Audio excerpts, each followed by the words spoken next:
নমস্কার দর্শক বন্ধুরা, আমি মা অন্নপূর্ণা নার্সারি থেকে বলছি।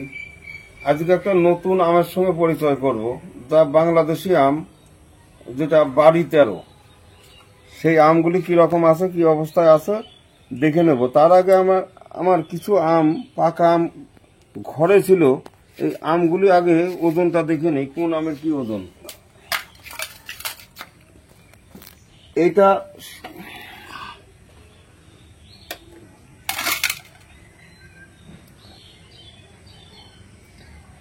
আমার এখানে যে গোলাপ খাস আছে সেটা ছোট সাইজের গোলাপ খাস, আরেক জাতের আছে, সেটা অনেকটা বড় হয়। এটা 180 গ্রাম গোলাপ খাস আলফানসো। তবে সে রত্নগিরি আলফানসো না, এটা 250 গ্রাম হলো না, তার মানে 200 থেকে 250 গ্রামের মধ্যেই থাকে আলফানসো।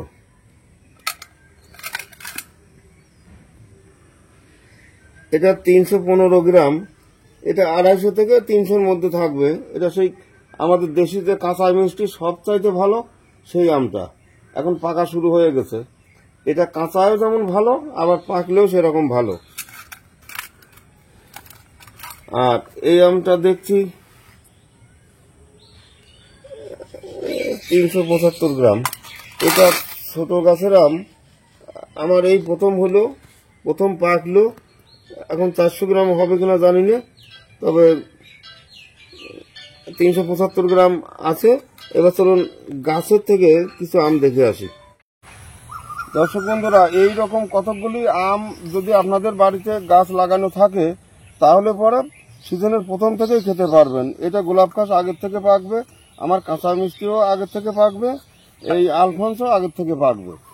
এই আপাতত 3-4টে বদ যদি থাকে, তাহলে আগের থেকে পাকা শুরু করলো। এর পরবর্তীতে কাতিমন, বেনানা, চাকাপাত আরো 2-3 সপ্তাহ পর থেকে শুরু করবে। তারপর পর 2-2.5 মাস ধরে পাকার মতো অনেক রকম আম আছে।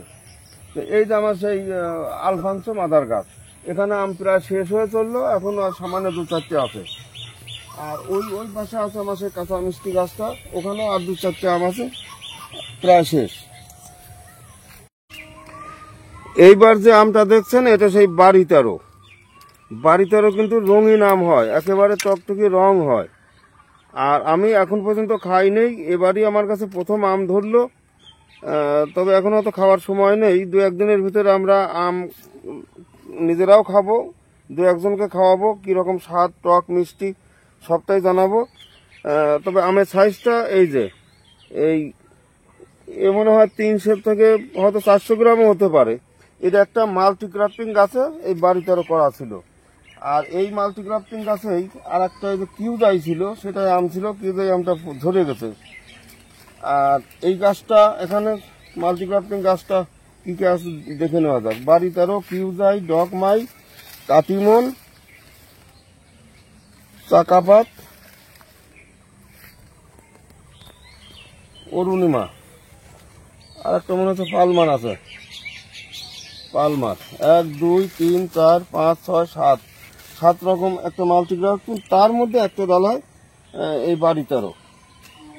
এইবার বলবেন যে বাড়ি 13 তো রং হয়, তবে এর রং কোথায়? এই আমটা একেবারে অন্ধকারে এখানে নিচে ছিল, তারপর আবার ন্যাকড়া দিয়ে ঢাকা ছিল। এখানে নানান ভয়, মানে বিশেষ করে হনুমানের ভয়টা বেশি ছিল। হঠাৎ অল্প আম যদি তুলে নিয়ে যায় সবই যাবে। আর 2-1টা আছে ছোট কলম, যেগুলি বিক্রির উপযোগী কলম, সেখানে আছে। সে আম বড় হয়নি, একেবারে ছোট, সেটা পরে দেখাচ্ছি। এইবার এই যে এই বাড়ি 13, এটা আরেকটা গাছে আমার আম ছিল, চলো সেই আমটা দেখে আসি। এখানে এই বেডটা আমার বাড়ি 13 কলম সবই। এই দেখুন, এত ছোট গাছে আম ধরে আছে। আম যতই ছোট হোক, এগুলি যে সময় এটা 1 ফুটের গাছে আম ধরে আছে, আরো ওদিকে ছিল সেগুলি ধরে গেছে। এই আমগুলি হয়তো আর একটু বড় হতো, যখন ছোট্ট ছোট গুঁটি হয় তখনই গাছ মাটি থেকে তুলে আবার আমার বসানো, যার কারণে আমগুলি বড় হয়নি, আর বেশিরভাগ গাছে ধরে গেছে। অনেক গাছে আম ছিল।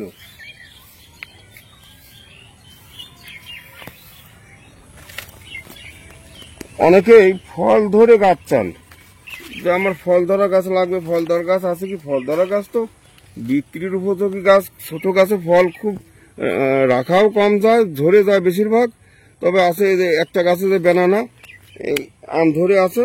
যদি কেউ মনে করেন যে আম ধরা গাছ আমার দরকার, এবার তো গাছ লাগানোর আগেই খাবেন, আবার তারপর সামনের বার থেকে আম পাবেন। এটা একটা বেনানা। আর এই যে এটা আর একটা আমার মাল্টিগ্রাফটিং গাছ, এটাও বেনানা। এই মাল্টিগ্রাফটিং গাছেই আমার ছিল এই লাল আমটা। এই যে দেখছেন, এই সেই বাড়িটারও। এইটা একটু রোদ লাগতো, হালকা রং ছিল, তারপর দেখা গেল যখন পাকলো তখন এইরকম এমনি এমনি রং হয়ে গেল। তার মানে এটা বোঝা যাচ্ছে যদি ছায়া জায়গাতেও থাকে পাকার সময় কিছু হলেও রং হবে। আর আমার এখান তো পুরো রোদ লাগতো না, হালকা রোদ লাগতো, তাও ন্যাকড়া দিয়ে ঢাকা ছিল, তারপরেও এই পাকার সময় মানে পাকার পরে দেখছি রং। একটা দিন আগে এই আমটা পাড়া, সেদিন একটু কম ছিল, আজকে আরো রং। আর এর সেন্টটা খুবই ভালো। তবে এখন আমি খাইনি, এটা চেষ্টা করবো 2-1 দিনের ভিতরে আপনাদের সামনে তুলে ধরা এর স্বাদ কিরকম। এটা এই মাল্টিগ্রাফটিং গাছে ছিল এই বেনানা। এটা কি হবে?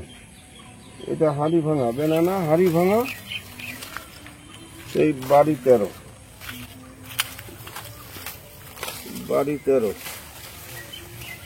আলফানসো বাড়ি 13 কাঁচা মিষ্টি আর ভাস্তারা। এই একটা গাছে ছিল। এইবার এখন সময় নেই, এটা আমরা চেষ্টা করব 2-1 দিনের ভিতরে এই আমটার স্বাদ কিরকম, আটি কতটা, আঁশ আছে কিনা, টক মিষ্টি সবকিছু আমরা আপনাদের জানাবো। আমিও এখন পর্যন্ত জানি না এই আমটা কতটা ভালো। শুনেছি ভালো, রঙিন, দেখতে ভালো। তবে দেখতে ভালো এটা সত্যিই, আর এখন খেতে ভালো হওয়ার দরকার, তাহলে পরেই নিশ্চিন্তা। এখানে দেখছেন এটা যে মাদার গাছটা, এটা ভাস্তার, আমাদের দেশি অল টাইম। তবে এই আমটা সব আমের মতো অতটা ভালো নয়, আম ধরে খুব, 2বার খুব ধরবে। আর এই বাড়ি 13 গাছে 300 টাকা করে, যেগুলো যে সিঙ্গেল গাছ 300 টাকা করে দাম নিচ্ছি। ভালো গাছ হলে ও 500, 700, 1000 সব রকমই আছে। একটু বড় হলে পরে দাম বেশি, ভালো হলে দাম বেশি। আর এদিকে অন্যান্য গাছের মধ্যে যেমন এই যে সদাবাহার ওই সিঙ্গেল গাছগুলি 300 টাকা। ওদিকে আমাদের দেশে নাম করা যায় হিমসাগর গাছ ওই 100 টাকাতে শুরু করে 300 টাকার মধ্যেই সব। এই সব ঝোপালু গাছ পাবেন, এগুলো 200-250, বেশি ভালো হলে 300। এবার যা দেখছেন এটা কাটিমন, ভাই কাটিমন, এটা অল টাইম। তবে আমি এখনো অল টাইম, আমার গাছ তো ছোট, এই 5 বছর বয়সের গাছ, 2বার করে পাওয়া যাচ্ছে। আমটা খুবই ভালো। আজ পর্যন্ত যারা খান নেই বা যারা চেনেন নাই, শোনেন নাই, তারা অবশ্যই প্রথম একটা গাছ লাগালে আগে কাটিমন লাগাবেন, দ্বিতীয় লাগালে বেনানা লাগাবেন, তৃতীয় লাগালে হয় বাড়িফল না হয় চাকাপাত। আর এরপরে যদি আপনি অনেক জায়গা থেকে অনেক লাগাতে চান, আরো অনেক কিছু ভালো ভালো গাছ আছে, এগুলি আমার যাচাই করা আছে।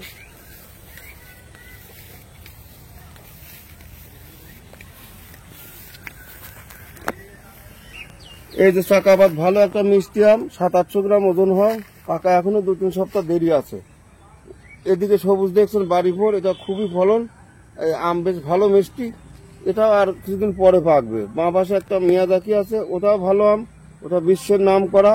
তারপর রঙিন আম, ওটা সাইজ চাকাপাতের থেকে একটু ছোট হয়, ওটাও ভালো আম। আর ওই যে লম্বা দেখছেন চ্যাংমাই, এটা ওজনটা অনেকটাই হয়। তবে এই আমটা কাঁচায় খাবেন মিষ্টি, আর পাকলে পরে ভালো। তবে চাকাপাত, মিয়াজাকি, বাড়িফল এই সমস্ত আমের পরে থাকবে, মানে ভালোর দিক থেকে নাম্বার নিতে গেলে এইসব আমগুলির পিছনে থাকবে ওই চ্যাংমাই আমটা।